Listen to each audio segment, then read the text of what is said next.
Bismillahirrahmanirrahim. Bismillahirrahmanirrahim. Alhamdulillahi rabbil alamin. Wassalatu wassalamu ala rasulihil amin Muhammad ibn Abdullah arsalahullahu rahmatan lil alamin. Amma ba'd. Kaum muslimin dan muslimat rahimakumullah. Satu pertanyaan yang harus kita tanyakan dalam diri kita adalah, sudah berapa kali kita melewati Ramadan? Sudah berapa kali kita menjalankan ibadah Ramadan? Katakanlah kalau umur kita sekarang 40 tahun, paling tidak kita telah melewati Ramadan 40 kali, dipotong dengan masa menjelang remaja dewasa atau disebut dengan aqil baligh 15 tahun. Berarti kita sudah melewati Ramadan 25 kali.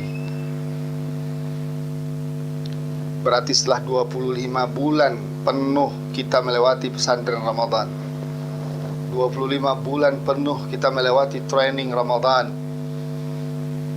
Pertanyaan berikutnya adalah, sudah sejauh mana kita berhasil meraih nilai-nilai yang ada di dalam Ramadan? Bahkan dijelaskan, "Lau arafat ummati ma fi Ramadan, la tamannau an takuna as-sanatu kulluha Ramadan." Kalau sekiranya umatku mengetahui kelebihan-kelebihan, keistimewaan-keistimewaan yang ada di dalam Ramadan, pasti mereka berharap sepanjang tahun itu adalah Ramadan.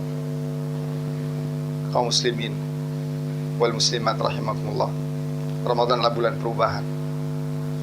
Ramadan adalah bulan revolusi pendidikan rohani, pendidikan mental, pendidikan spiritual, pendidikan intelektual, dan bahkan juga menurut para ahli kesehatan, pendidikan fisikal, kesehatan fisik,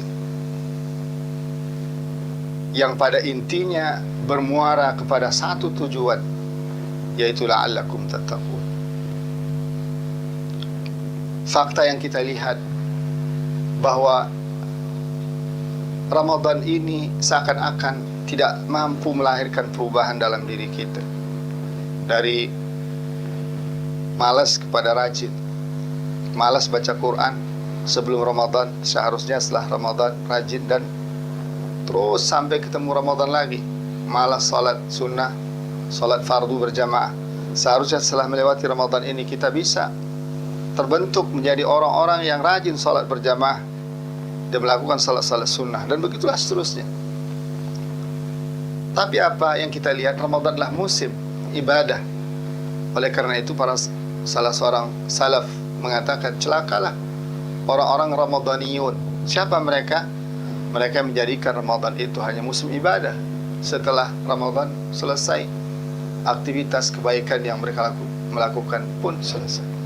Berarti tidak ada perubahan, tidak ada pengaruh pendidikan positif bagi Ramadan. Oleh karena itu perlu kita melihat apa kunci untuk kita bisa sukses. Dalam sebuah hadis dijelaskan Rasulullah SAW, "Man shama Ramadhana imanan wa ihtisaban, ghufira lahu ma taqaddama min dhanbi." Siapa yang berpuasa di bulan Ramadan didasari iman dan ihtisab, diampuni segala-gala dosanya yang telah lalu. Artinya apa? Kunci utama untuk sukses Ramadan pertama adalah iman.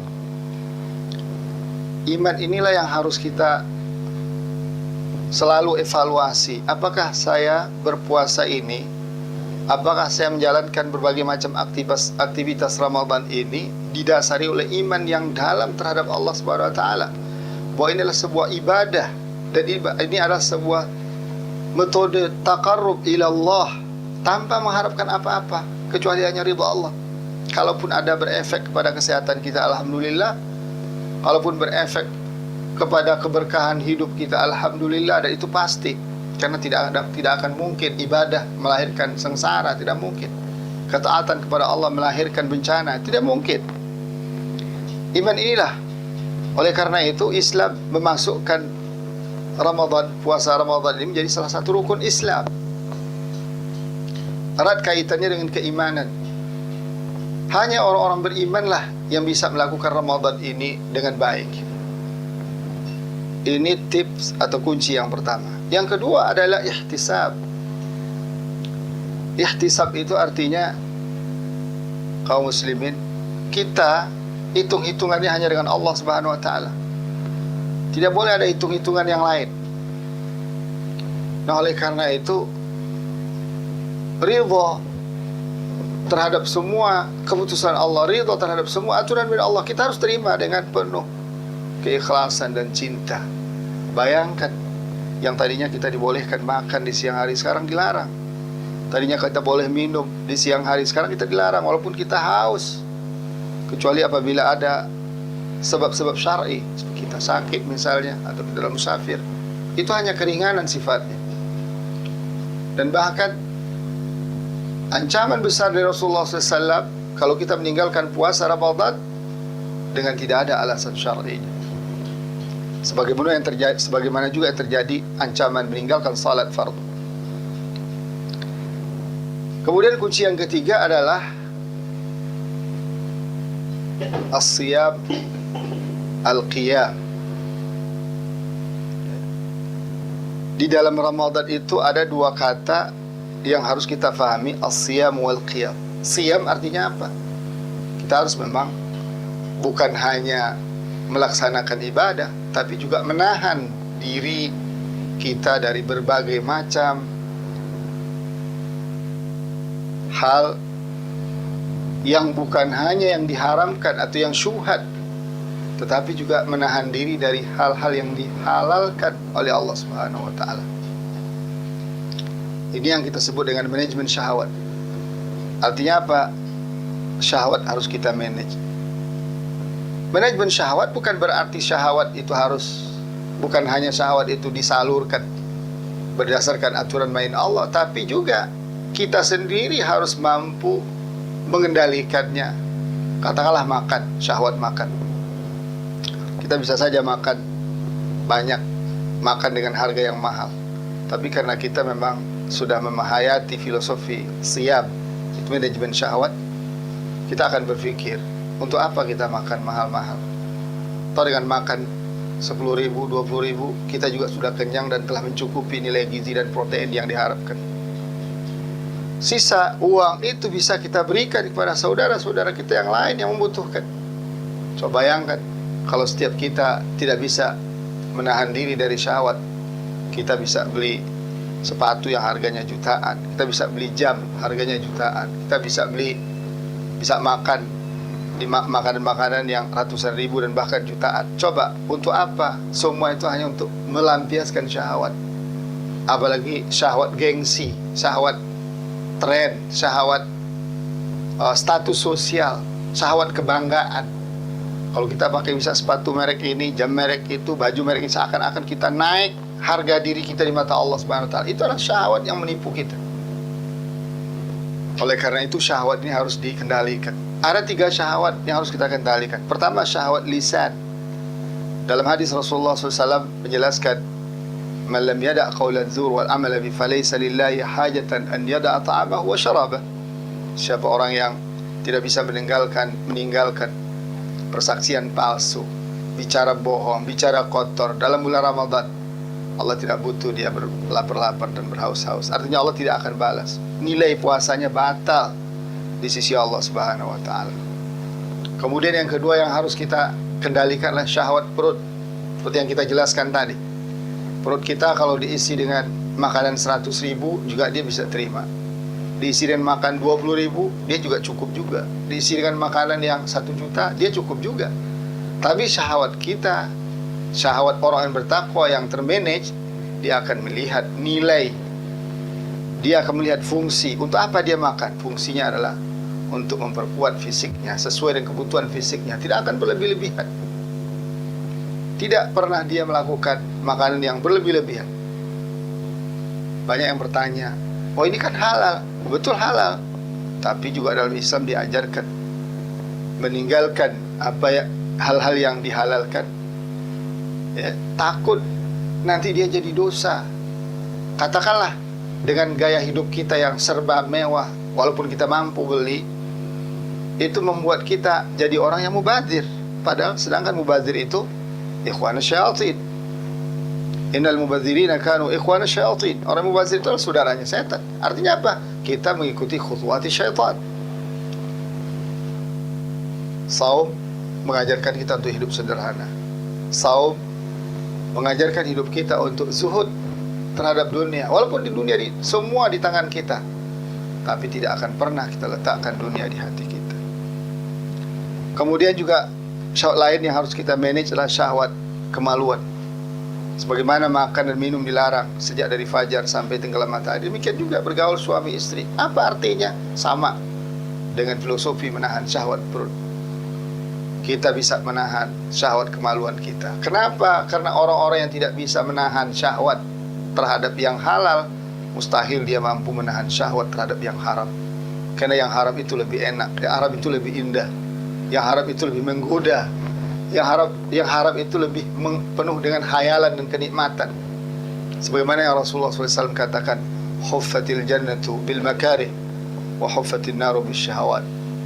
Surga itu dilingkari dengan hal-hal yang tidak enak, hal-hal yang kita benci. Sedangkan neraka itu dilingkari oleh hal-hal yang penuh syahwat dan nikmat. Biasanya orang kalau sudah tidak terkendali syahwat lisannya akan turun kepada syahwat perut. Syahwat perutnya tidak kendali, dia akan makan banyak, makan mubadzir, makan berlebihan, minum berlebihan, dan bahkan mungkin juga terjebak kepada yang haram, baik jenisnya maupun cara mendapatkannya. Dan pada akhirnya juga akan membuat gejolak syahwat kemaluannya semakin tidak terkendali. Inilah yang kita lihat dalam masyarakat hari ini, sangat luar biasa. Penyimpangan-penyimpangan syahwat ini luar biasa. Semua itu bermuara dari lisan dan perut. Karena itu Rasulullah SAW mengatakan, وَمَنْ لَمْ يَسْتَطِعْ فَعَلَيْهِ بِالصَّوْمِ فَإِنَّهُ لَهُ وِجَاء. Orang yang tidak mampu menikah, katakanlah demikian kata Rasulullah, coba dia berbanyak berpuasa. Artinya apa? Dia akan bisa mengendalikan syahwat. Ma'asyal muslimin rahimakumullah. Kata yang kedua adalah al-qiyam. Pada satu sisi kita rem syahwat kita, dan pada sisi yang lain kita tancap gas amal ibadah kita. Ini disebut dengan qiyam. Berdiri, tegak, serius, ikhlas, penuh harap kepada Allah Subhanahu wa ta'ala. Saum bukan mengajarkan kita malas-malasan. Saum bukan mengajarkan kita pesimis. Saum bukan mengajarkan kita untuk tidak bekerja, tapi saum mengajarkan kita juga untuk sungguh-sungguh beribadah. Oleh karena itu di bulan Ramadan ini Allah latih kita untuk beribadah lebih banyak dari bulan-bulan yang lain. Ada salat tarawih, sangat dianjurkan. Dan bahkan Rasulullah SAW pun juga meningkatkan amal ibadahnya di bulan Ramadan. Berinfak misalnya, Rasulullah ada orang yang sangat dermawan, kata Aisyah radhiyallahu anha. Tapi di bulan Ramadan Rasul lebih dermawan lagi, bahkan seperti angin kencang, karihal mursalah. Demikian juga Rasulullah SAW ketika masuk 10 hari terakhir, beliau aiqadha ahlahu, beliau bangunkan istri-istrinya, keluarganya. Wa shaddal mi'dhar, beliau kencangkan ikat pinggangnya, dan bahkan sedikit sekali beliau tidur pada 10 hari terakhir dari bulan Ramadan. Beliau berharap rahmat Allah. Di sana ada satu malam lebih baik dari 1000 bulan, 83 tahun, yang disebut dengan Lailatul Qadri khairun min alfi syahr. Nah, oleh karena itu kaum muslimin rahimakumullah, paling tidak inilah kunci sukses Ramadan. Ada iman yang mendalam, kemudian kita ihtisab kepada Allah Subhanahu wa ta'ala, kemudian kita siap, kita manage syahwat kita, dan pada waktu bersamaan kita tingkatkan amal ibadah kita. Dengan demikian insyaallah saum kita akan efektif.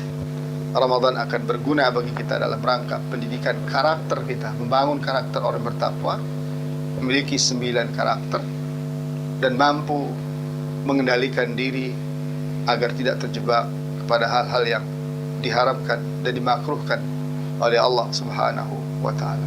Semoga Allah Subhanahu wa ta'ala menjadikan Ramadan kita tahun ini lebih baik dari tahun-tahun yang lalu. Semoga predikat takwa di tahun ini kita bisa capai, dan karakter kita akan terbentuk setelah Ramadan dan sampai akhir hayat kita, karakter yang orang bertakwa kepada Allah Subhanahu wa ta'ala.